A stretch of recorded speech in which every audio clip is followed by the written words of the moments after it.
आओ युधिष्ठिर। अग्र पूजा उसकी होती है जो हर क्षेत्र में सर्वश्रेष्ठ हो, हर क्षेत्र में अग्र हो। और ये कृष्ण, ये तो छल करने में अग्र है। मैं इसको सर्वश्रेष्ठ नहीं मानता। आप अपनी मर्यादा से बाहर जा रहे हैं। निसंदेह मर्यादा की बात मत करना युधिष्ठिर, क्योंकि मुझ में मर्यादा होने का दम्भ है तो तुझ में नहीं हो सकता युधिष्ठिर। और दम्भ हो भी तो किस बात का? 5 पिताओं के पुत्र को कुल का दम्भ हो भी नहीं सकता। सावधान शिशुपाल। चिल्ला मत भीम। पर चिल्लाने से कुछ नहीं होगा, सत्य ही कह रहा हूँ। राजसूय यज्ञ कर लिया। आप अतिथि हैं छेदी नरेश, अतिथि स्वीकारिए। विघ्न क्यों डाल रहे हैं? शांत युधिष्ठिर, मुझे रोक रहे हो। अपनी माता को रोका होता जब उसने एक स्त्री को 5 पुरुषों में बांटने को आदेश दिया। स्त्रियों का सम्मान करना सीखो शिशुपाल। ये मत भूलो कि तुम भी एक नारी की कोख से जन्मे हो। ये देखो, श्री कृष्ण वासुदेव बोले, तार का सबसे बड़ा पाखंडी, छली, कामी मुझे सिखाएगा कि किसका अपमान किया जाए, किसका सम्मान।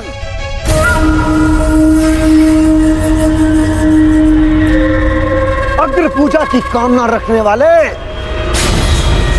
तू जानता है तेरा नाम कृष्ण क्यों पड़ा? क्योंकि तू है ही मन का काला। तेरे माता पिता ने तुझे जन्म देते ही इसलिए त्याग कर मथुरा से गोकुल पहुंचाया, क्योंकि तेरे पांव देखते ही भाप गए थे कि तू कुलनाशक सिद्ध होगा।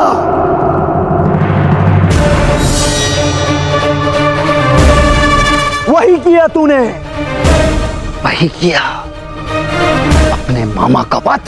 जीभा और अश्व की गति एक समान होती है शिशुपाल। यदि उसके रास को कसकर ना रखा जाए तो अश्व अपने सवार को गिरा देता है और जीभा बोलने वाले को। श्री कृष्ण वासुदेव की बड़ी बड़ी बातें,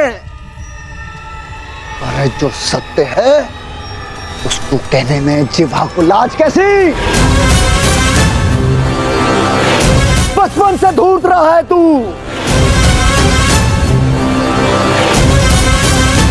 सब जानते हैं, माखन स्वयं चुराता और आरोप अपने मित्रों पर लगा देता। धूर्त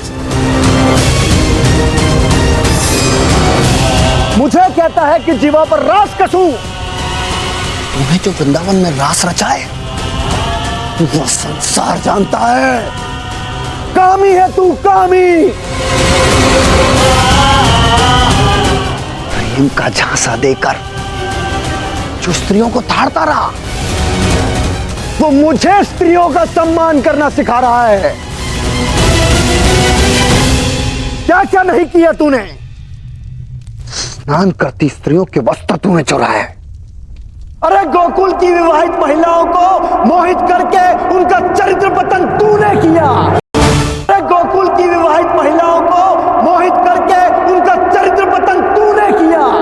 मैं सावधान करता हूं तुम्हें, मेरे धैर्य की परीक्षा ना लो शिशुपाल। अपनी सीमा में रहो। धैर्य तो मेरा टूट गया है उसकी अग्र पूजा होते देखकर, जिसने स्वतः पीठ पीछे से प्रहार किया। कायर है तू, कायर। सीमाएं तो तूने लांघी हैं। छल से रुक्मणी का हरण किया तूने। स्त्रियों का अपहरण करने वाले दुष्ट। तुम्हारे पापों का घड़ा भरता जा रहा है शिशुपाल, सावधान।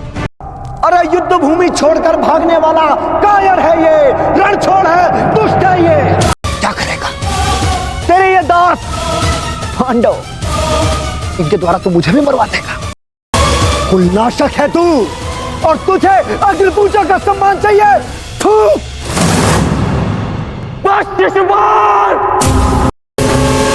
अपनी सीमा को वश में रखो। हट! मुझे एक सूत पुत्र की मंत्रणा की आवश्यकता नहीं है। ये मेरा और इस ग्वाले का प्रकरण है। शिशुपाल! नहीं अंगराज, रुक जाओ। निकाल देने दो छेदी नरेश को अपने मन का मैल। इनका नाश करने के लिए अपना बाण व्यर्थ मत कर। इनकी जीभा स्वयं इनके नाश का कारण बन जाए। ऐसे बालक योद्धाओं को तू अपने छल से वश में कर सकता है, या फिर तेरे इन दास पांडवों को। मेरे जैसे वीर को नहीं। दूर रहना कायर दुर्योधन, स्वयं से कुछ होता नहीं है और मुझे रोक रहे हो। बैठे रहो अपने मामा को उतरिया पकड़कर। आज इस स्त्री के मान का पाखंड करने वाले को उसका उचित स्थान दिखाकर रहूंगा मैं।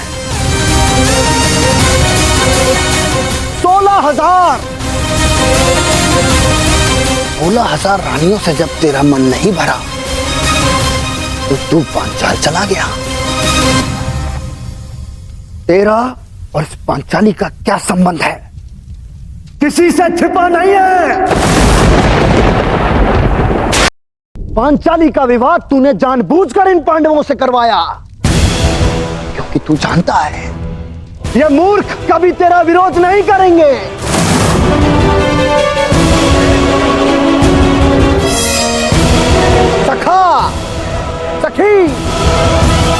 सखा सखी की संबंध की आड़ में क्या रासलीला रचा रहा है तू, ये मैं भली भांति जानता हूं।